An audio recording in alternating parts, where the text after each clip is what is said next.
Indie games are everywhere and seem to be getting more popular every day, and by the looks of it, they don't seem to be going anywhere anytime soon. I'm a huge fan of indie games as they bring new creative and fresh ideas to the table that stingy AAA developers don't think would normally sell. Looks like that they'll find out the hard way, huh? This video is made to shed some light upon my personal favorites and some well-known while others a bit more obscure. Maybe after watching this video you'll dust off some of these classics in your Steam library and give them a go. And as the video title says, this is as of April 2016. With the large amount of indie games already on the Steam market, there is simply no way I would be able to play them all. And this list most likely would change in a month, maybe even a week, maybe even tomorrow, who knows. Before this video gets started, I'd like to say that there will be no FNAF games on this list, because I refuse to play any games by those cringy money makers. I don't even think they are games, to be honest with you. No Undertale, no Cave Story, no Super Meat Boy, no Downwell, no Fez, because I simply haven't played or gotten around to those yet. That's enough ranting for one video. You guys are eagerly awaiting to see my list, so without further ado, let's get started. Before we get started, I would like to list a few honorable mentions which I simply couldn't put on this list. If I made a top 10, the video will be longer than it already is, so here's a quick montage.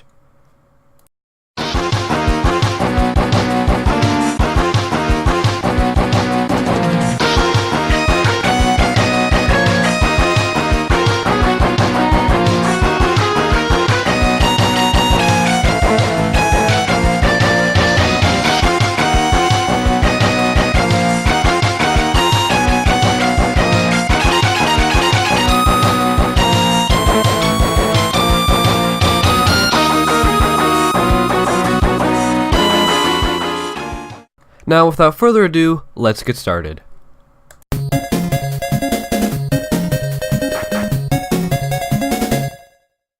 Let's kickstart this list off with a timeless masterpiece. No, really, it's an endless runner. Race to Sun is an endless runner developed by Flipfly and released in August 2013.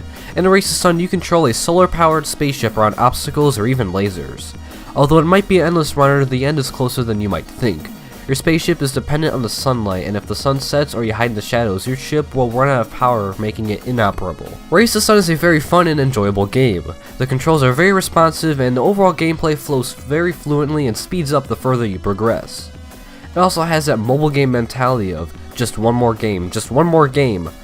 Unlike most, well, all mobile games, Race to Sun isn't interrupted by ads or 30-second unskippable videos, meaning you can play for as long as you want. The addictive gameplay, Steam Workshop support, which I'm a sucker for, and the new daily generated levels make Race to Sun impossible to put down, which is why it's number 5 on this list.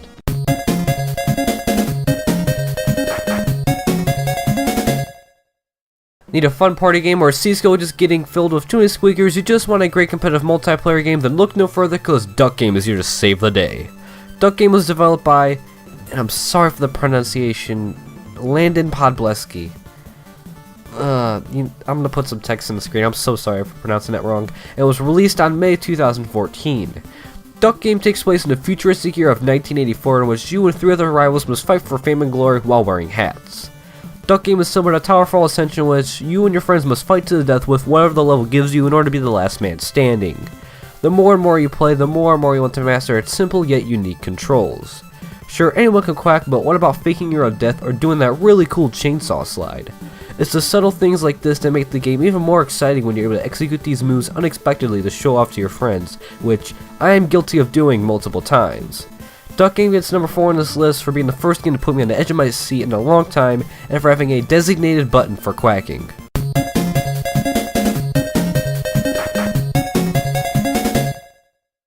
Number 3 goes to the greatest co-op game of all time, Towerfall Ascension.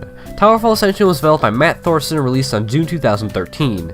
Man, it seems like summer always gets the best in your releases.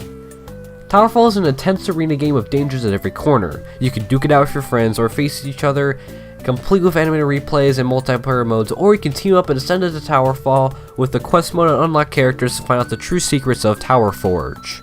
The multiplayer is where this game really shines.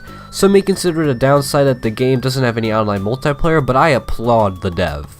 Teamwork is key in the quest mode, and being able to communicate with people in the same room rather than a Skype call is a huge difference. With pixel perfect controls, I mean literally pixel perfect, the controls are amazing. High latency would degrade the experience. Besides, would you rather use a microphone or make memories in the same room as your friends? Towerfall is number 3 on this list for being the greatest co-op game ever made. That's a fact, not an opinion. There is no denying it.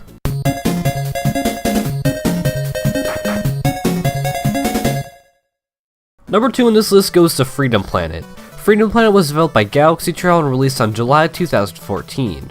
In Freedom Planet, you take control of Lilac, Carol, and Mila, and Torque apparently. I haven't quite figured out how to get him yet. The 4 of you are on a quest to save the Kingdom Stone and return peace to Avalice. I won't go in depth on the story because it's one of the best parts of the game. The animated cutscenes complete with incredible voice acting is a pleasure to watch. Freedom Planet is certainly a breath of fresh air from all the onslaught of terrible Sonic fan games or just Sonic games in general. I went there. However, calling it a Sonic fan game is like an insult. It looks like a Sonic game, it plays like a Sonic game, it feels like a Sonic game, but it isn't. It has that unique Gunstar Heroes-esque approach, which takes the gameplay a step further. Heck, some of the bosses even look like they're taken straight out of Gunstar Heroes, which isn't a bad thing. Freedom Planet is simply a joy to play from beginning to end. I've beaten the game 4 times already and haven't even scratched the surface of all there is to see. And with Freedom Planet 2 in the works, I am more than excited to see what Galaxy Trail comes up with next. I'd like to thank the Genius Pie Trap for donating the game to the show. Thank you so much. Freedom Planet gets number 2 on this list because number 1 is just too predictable.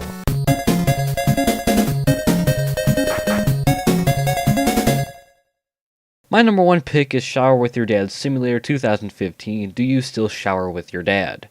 It is truly a masterpiece with tons of replayability. Shower Dad was developed by Alright, here's the real number 1, and next time I'll try to be less predictable, but admittedly, all of you guys saw it coming from a mile away. Number 1 goes to Shovel Knight. In Shovel Knight, you take control of the man himself on a quest to defeat the Order of No Quarter and find the whereabouts of your beloved Shield Knight. Shovel Knight was developed by Yacht Club Games and was released on June 2014. Yeah, sure, anyone can make a quote-unquote retro 8-bit platformer, but Shovel Knight is designed in such a way I feel as if I could pop it in my toaster at any second. Shovel Knight takes influences from the best the NES has to offer. Multiple bosses like in Mega Man, a world map like in Super Mario Bros. 3, the pogo jump from DuckTales, gameplay from Castlevania. I can go on for ages. I recommend Shovel Knight because it excels in every category with flying colors. It also has some of the best music I've heard in any game ever. The composer for this game, Jay Kaufman, is simply a genius. Listen for yourself.